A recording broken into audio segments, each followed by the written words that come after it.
abrir então um texto para a nossa edificação em Gênesis 9, versículos 5 e 6. Vamos ler esse texto comigo? Convido os irmãos a se colocarem em pé, mais uma vez. Vamos ler esse texto para a nossa edificação. Vamos fazer esse movimento da fé, um movimento físico que, lendo a palavra de Deus, vai fortalecer a nossa vida, a nossa fé. Todos juntos?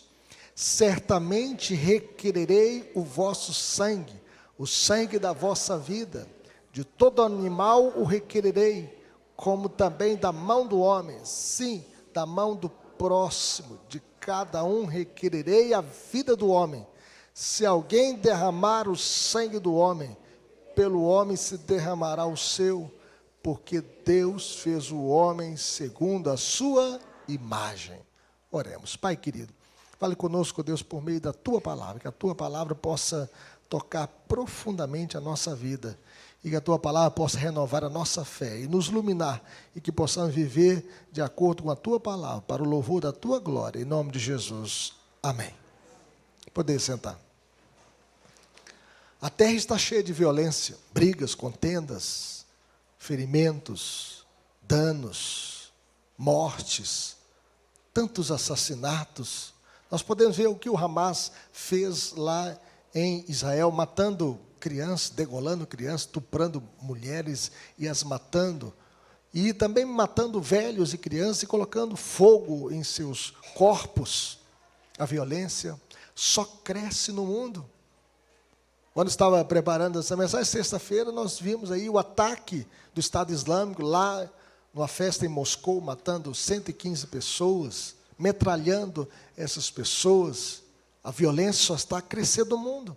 E nós aprendemos a conviver com a violência, trancando as portas, trancando as janelas, colocando alarmes nas casas, nos carros e em tudo o mais. E para nossa vergonha, o Brasil, em 2023, ele liderou o ranking dos homicídios no mundo, 47.772 homicídios, e o que significa 10,4% do total mundial, segundo os dados da ONU. A vida humana está sendo banalizada. Por exemplo, hoje o ovo de tartaruga é mais protegido do que o feto, do que a criança no ventre. E algumas mulheres feministas, que não têm a consciência cristã, colocam no seu peito nu a frase, meu corpo, minhas regras, como se ela tivesse direito de dispor da vida humana que está sendo gerada em seu corpo, no seu ventre. O homem, então, se tornou o lobo do próprio homem, como disse o filósofo inglês Thomas Hobbes. Ou seja, o homem, apesar de ser racional, muitas vezes age irracionalmente, destruindo uns aos outros, ferindo uns aos outros, matando uns aos outros, mordendo uns aos outros. Hoje se mata e se morre como quem come um pãozinho. Já vi pessoas que mataram o seu semelhante por causa de R$5, uma dívida de R$5. No entanto, aos olhos de Deus, a vida humana é preciosa e não deve ser banalizada. No texto que nós acabamos de ler, os animais que atacam os seres humanos para a morte devem morrer, como o pitbull que ataca o seu dono, ou o filho do dono, ele deve ser morto, ou o boi que é chifrador, que mata o seu dono, ou aquele que está lidando com ele, deve morrer. O texto diz, certamente requererei o vosso sangue, o sangue da vossa vida, de todo animal requererei. De igual forma, assim como os animais que não têm juízo moral devem morrer, da mão do homem Deus vai requerer a vida do homem. Como também da mão do homem, sim, da mão do próximo, de cada um, requererei a vida do homem. Se alguém derramar o sangue do homem, pelo homem se derramará o seu, porque Deus fez o homem segundo a sua imagem. A grande ideia dessa passagem é que a vida humana deve ser protegida. A vida humana não pode ser banalizada, bem como punidos todos os que atentam contra ela. A vida humana é tão preciosa aos olhos de Deus que o assassinato seja punido com a morte. No Brasil, nós não temos a pena capital, a pena de morte, mas nós temos uma prisão que vai até 30 anos, a pessoa fica ali trancada. Mas a maioria das pessoas que matam morrem matadas, assassinadas. Eu conheço poucos casos, né, que a pessoa que matou não morreu. A maioria que mata morre. Então, por essa razão, Deus faz exigências para a proteção da vida humana. Em primeiro lugar, Deus exige a prestação de contas da sociedade. A vida humana pertence a Deus. Nós não podemos apressar a nossa própria morte, nós não podemos tirar a nossa própria vida, o suicídio. Deus diz, não matarás. Isso significa que a vida tem que ser protegida e que nós devemos proteger a nossa própria vida. Nós não podemos atentar contra a nossa própria vida e nem atentarmos contra a vida dos outros. Nós devemos proteger a vida humana. Nós somos responsáveis pelo cuidado da vida humana na sociedade. É por isso que nós temos leis penais para proteger a vida humana, o dano contra a vida do semelhante. Nós temos leis que possam cercar a vida humana de proteção. E por isso, nós criamos hospitais, desenvolvemos a ciência em todas as áreas para o bem e o progresso da humanidade. Por que estudamos? Por que temos faculdades? Por que nós vivemos numa sociedade? Porque nós queremos proteger a vida. A vida é o maior bem que nós temos. E por isso, nós devemos proteger a vida. Por isso o Senhor disse, certamente requererei o vosso sangue, o sangue da vossa vida, de todo animal requererei, como também da mão do homem, sim, da mão do próximo, de cada um requererei a vida do homem. Em outras palavras, exigirei o sangue de todo aquele que tirar a vida de alguém. Se um animal selvagem matar alguém, deverá ser morto, e quem cometer assassinato também deverá morrer. Há uma sentença divina. A vida humana deve ser preservada e protegida. Mas em segundo lugar, meus irmãos, Deus exige que o culpado seja castigado. Os assassinatos que são premeditados, as pessoas devem responder criminalmente diante do tribunal, diante do tribunal de júri, responder pelos seus crimes. Os assassinos que premeditam seus crimes devem morrer, segundo este texto aqui, porque Deus odeia o pecado do homicídio. E por isso ele diz, se alguém derramar o sangue do homem, pelo homem se derramará o seu. Algumas legislações, como nos Estados Unidos, alguns estados dos Estados Unidos, têm a pena capital, baseado aqui nesse texto bíblico e outros textos do Antigo Testamento e do Novo Testamento. A lei da pena de morte pelo assassinato a ser administrada pelo homem nunca foi revogada por Deus, pastor, nem no Novo Testamento, nem no Novo Testamento. Veja o que diz o texto em Romanos 13, versículo 4. Deus levanta magistrados, levanta a ciência penal, jurídica, para que a vida humana seja protegida. E veja o que diz o verso 4. Vamos ler-lo juntos? Veja bem, verso 4. Visto que a autoridade é ministro de Deus para o teu bem, entretanto, se fizeres o mal, teme, porque não é sem motivo que ela traz a espada, pois é ministro de Deus, vingador, para castigar o que pratica o mal. Deus odeia o pecado, e Deus levanta o Estado, levanta magistrados. O Estado existe para manter a ordem, incentivar a prática do bem e punir a prática do mal. Já pensou se nós não tivéssemos as nossas autoridades? O caos seria muito maior, a sociedade se desintegraria, seria mais desestruturada. Nós precisamos de um Estado forte, o Estado tem o dever de reprimir o mal. O texto diz que é ministro de Deus, vingador, para castigar o que pratica o mal. Punir os corruptos e corruptores, punir os estupradores, punir os falsificadores de documentos, punir os roubadores, punir os assassinos. O Estado deve proteger a vida e promover a justiça para punir aqueles que destroem a vida. O Estado é agente divino para exercer o poder da espada. Já pensou se não tivesse uma civilização não organizada, não estruturada? Nós viveríamos num total inferno, uma total desordem.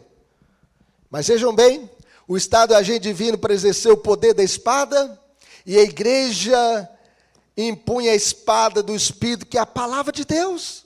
Quem é de Deus ouve a palavra do Senhor. Deus governa a sua igreja por meio da sua palavra. E Deus usa o Estado através da espada para punir os malfeitores. Quem não ouve conselho, ouve coitado. Quem não ouve a palavra de Deus vai sofrer a punição. Porque existe uma espada para punir os malfeitores. E Deus usa a espada do Estado para punir os malfeitores. Mas em terceiro lugar, meus irmãos, Deus exige que o valor da vida corresponda ao dom da imagem de Deus. O valor da vida humana foi elevado acima do mundo animal, porque Deus fez o homem segundo a sua imagem. O cachorrinho que você tem, o pet que você tem na sua casa, não é a imagem de Deus. Às vezes as pessoas deixam de ter filho, não, isso aqui, agora eu tenho meu filhinho, meu pet, o meu gatinho, meu cachorrinho. Não, aquele cachorrinho é um animal, não tem juízo, não tem alma, não é a imagem e semelhança de Deus, mas o seu filho, que foi gerado no ventre da sua esposa, é a imagem e semelhança de Deus. Hoje em dia, né, o IBAMA protege mais, o Estado protege mais o ovo da tartaruga, né, do que o óvulo humano. No entanto, meus irmãos, atentar contra a vida humana é o mesmo que atirar contra a imagem do próprio Deus. Quando alguém atira contra o seu semelhante para roubar o celular, isto é atentar contra a própria imagem de Deus. É como se atirássemos contra Deus. Por essa razão, a vida humana deve permanecer intocável, porque mesmo depois da queda, o homem continua carregando em si a imagem e semelhança de Deus. Nós somos a imagem e semelhança de Deus, por isso a vida humana tem um valor preciosíssimo aos olhos de Deus. Aplicações para a nossa vida, meus irmãos, como viveremos? Valorizando a vida. A vida deve ser protegida desde a concepção. Ninguém pode atentar contra a vida humana desde a concepção. Aquele feto que está sendo gerado não pode ser abortado a bel prazer ou do Estado, ou da mãe, ou do pai. Punidos sejam aqueles que atentam contra a vida humana. A Bíblia chega a dizer o seguinte: os homens sanguinários e fraudulentos não chegarão à metade dos seus dias. A metade. Pega aí. As pessoas que entram no crime, na criminalidade, no tráfico de drogas. Todos nós conhecemos histórias aqui de pessoas que morreram com 15, 16, 17, 20 anos, 32 anos, por causa do crime. E nós devemos valorizar a vida. A vida humana não pode ser banalizada, mas tem que ser protegida e defendida. Como viveremos? Vivendo sem ódio, sem violência. Nós devemos pedir a Deus: Senhor, encharca o meu coração de amor, que eu possa amar o Senhor de todo o meu coração, mas que eu possa amar também o meu próximo como a mim mesmo. A vingança não compensa, a vingança pertence a Deus. Coloque tudo nas mãos de Deus. Os nossos relacionamentos devem ser regulados por um espírito de amor e perdão. O ódio mata, o rancor adoece, mas o amor edifica.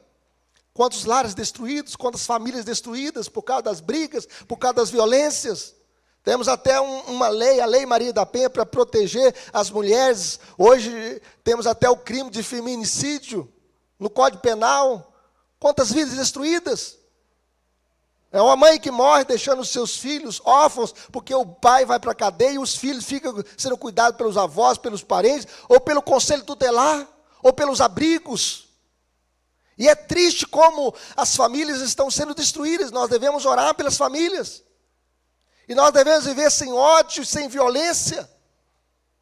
Quem sabe o seu filho gosta de assistir filmes violentos na internet ou também nos filmes apresentados pela televisão. Nós devemos monitorar os nossos filhos para que eles possam viver em harmonia, tanto na família quanto na escola, na faculdade. Nós devemos pedir ao Senhor, ó Deus, que o Senhor possa edificar a nossa casa, que a nossa casa não seja destruída.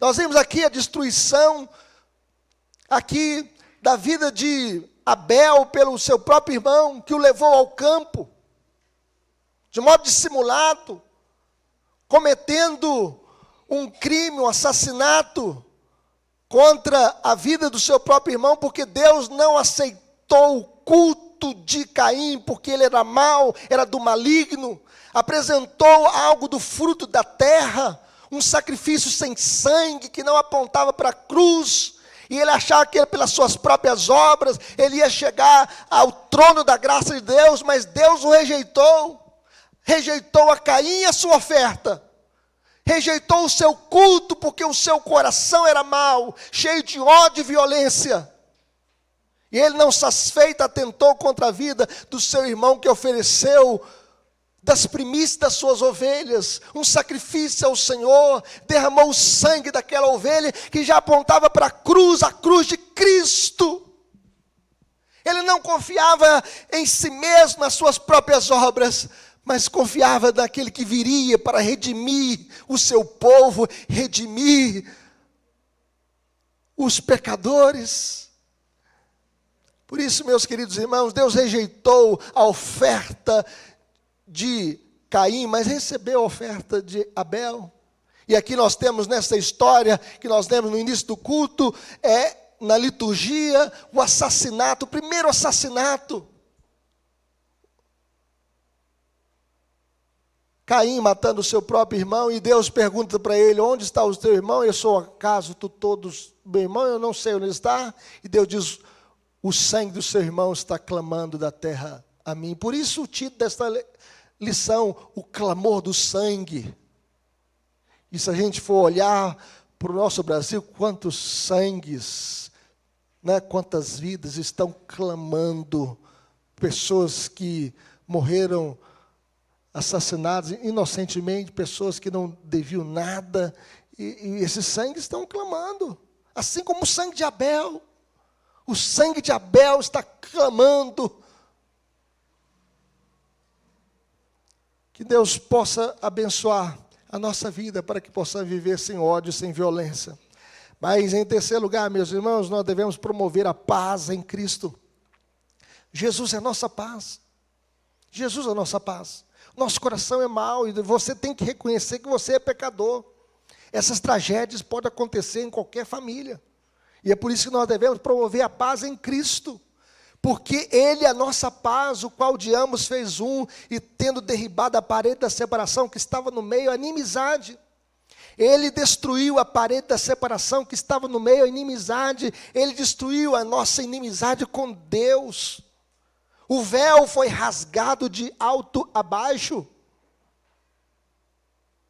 Quando Jesus bradou na cruz, está consumado.